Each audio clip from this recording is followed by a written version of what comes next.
Good morning, good afternoon, good evening. I have said on this platform many times that Zimbabwe is a failed state. Now, 45 years after independence, 2,500 years after the ancient Greeks gave mankind the answer to good governance, democracy.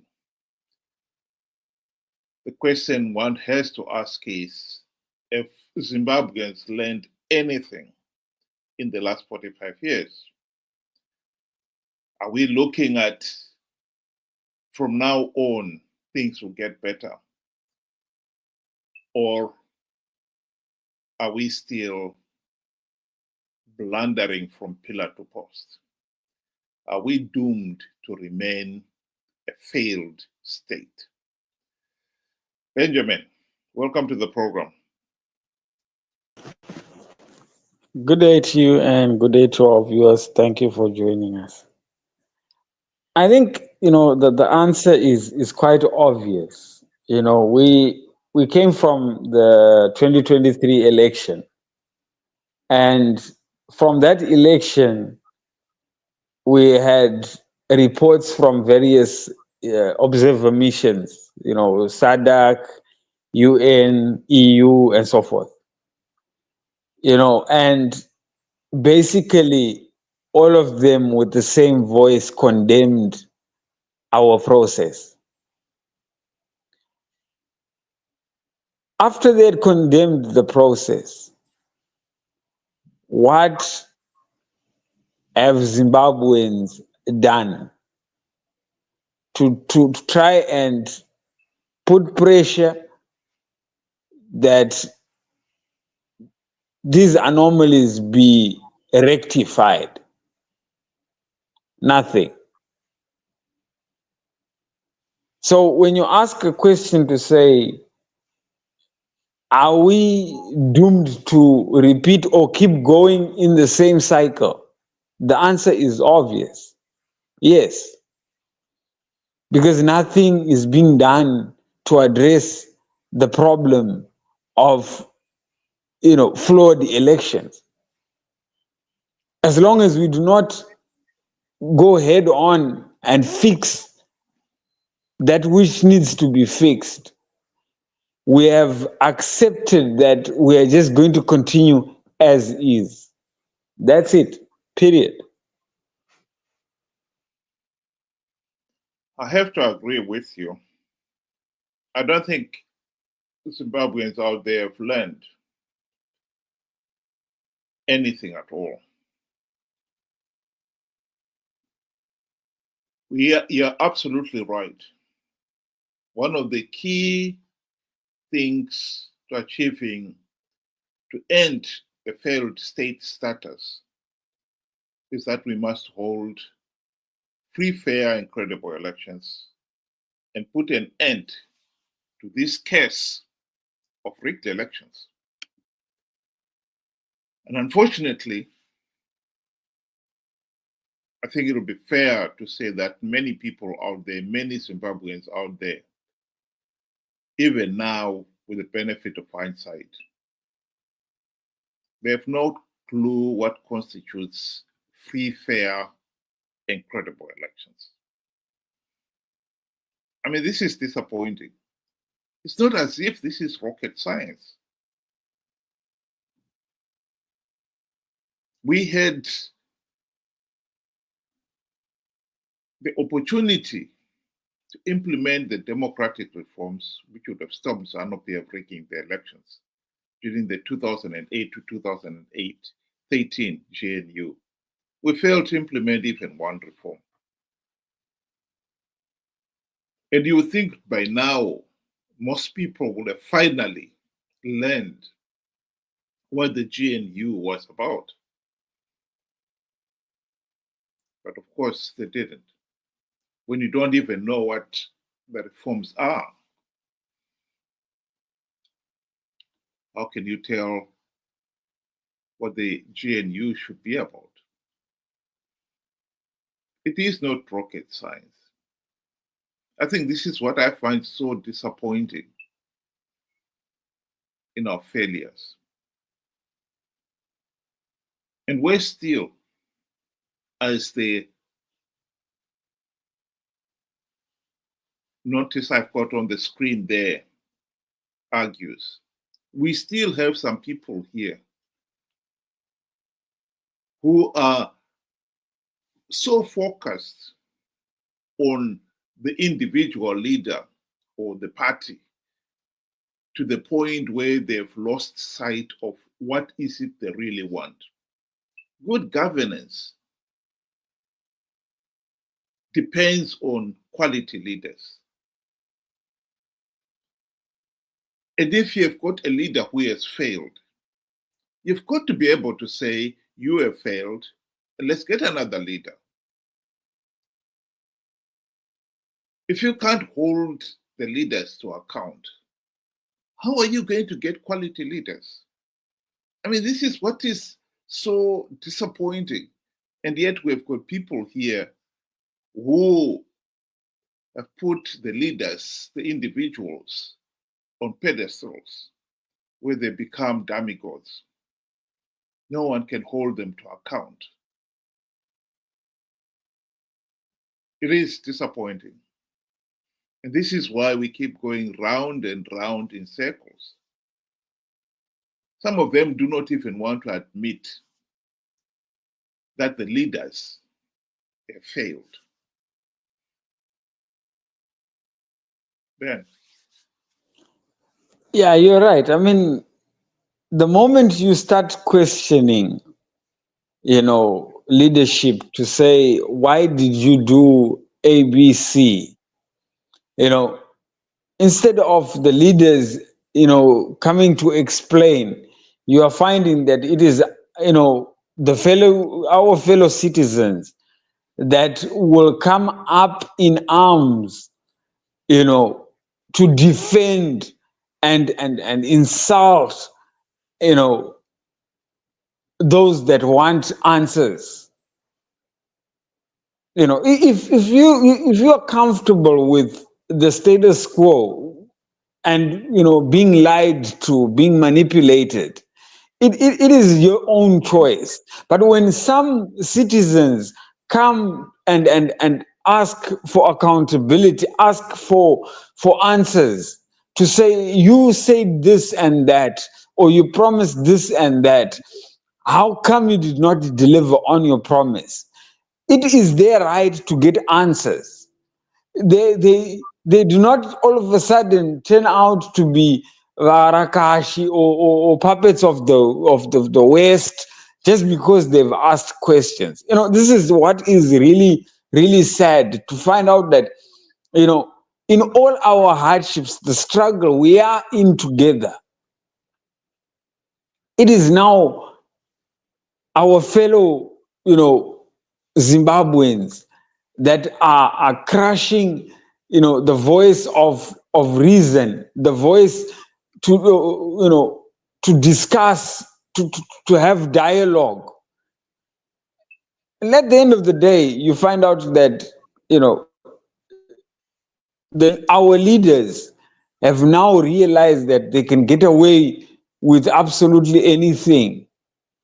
They are unaccountable to anybody anymore.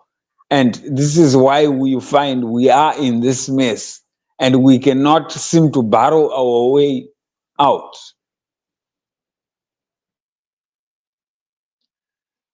Yes. When you come to Zanu PF, there are some people there who still want to believe that we are on the right track to achieving economic prosperity. Here is a picture of Paranyatwa Hospital. It used to be a 5-star hospital in 1980. But as you can see from the ceiling there, it is in a deplorable state. If one of the country's referral hospital is in this sorry state, one can only imagine what the rural hospitals, what state the rural hospitals are in.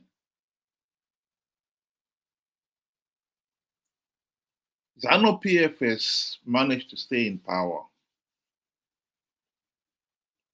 by rigging elections. And that point was accepted by many Zimbabweans as far back as the late 1990s. And they realized that if we are going to stop Zanu PF rigging the elections, we needed to implement democratic reforms. So there is no point in dwelling forever on what Zanu PF has or is not done. Zanu PF is not going to reform itself out of office. We need to reform the regime out of office. And we're only going to do it by appointing, electing opposition leaders who will implement the reforms. We cannot deny that MDC-CCC leaders have failed the nation in that task. And it's all because they are corrupt. So we keep coming back to this issue, free, fair, and credible elections. How are we going to achieve that? We need competent opposition leaders who will do it.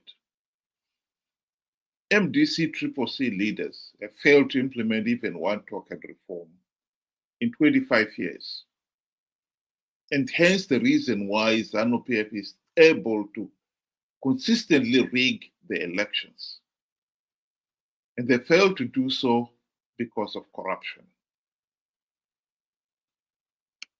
Why some people will not accept that MDC-CCC leaders are no longer serving the ordinary people beggars belief. But the real challenge is we can deny it all we want, but we will not get out of this mess without implementing the reforms to stop Zanu PF rigging the elections. Because Zanu PF will never reform itself out of office. Ben, do you want to give your closing remarks? In closing, I would just want to say, it is sad how,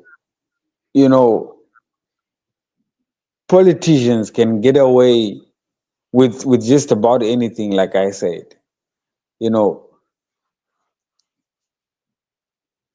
They don't really, have to give us much. Even when they stand up and speak, they do not give us anything with substance. They just simply tell us what we want to hear. I'll give you an example. We had a guy called Nyokaya Mabunu, who still managed to con the very, very elite in Zimbabwe. The well-learned people were conned by this guy into believing that the military is going to do this and so forth. The movement is going to be big. And here we are. Yet people were ready to follow him. These are supposed to be the learned that are supposed, to be teaching those that do not know what democracy is, what the best way forward for Zimbabwe is. They should be explaining what SADC meant by, the recommendations they suggested. These are the same people that get conned by somebody, I don't know what to say. It's really sad. it's unfortunate that, you know, to conclude on the first question that you asked, is Zimbabwe ever going to be changed, or is Zimbabwe ready for change? I don't think so. Yes, we are suffering, but we're not ready for change. We have been told what to do, but we have refused. And that is as simple as that.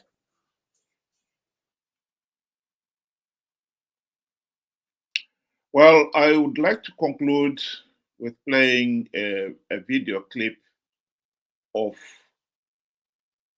Tony Blair commenting about what happened in Malaysia, sorry, in Singapore, and why Singapore has been a success story.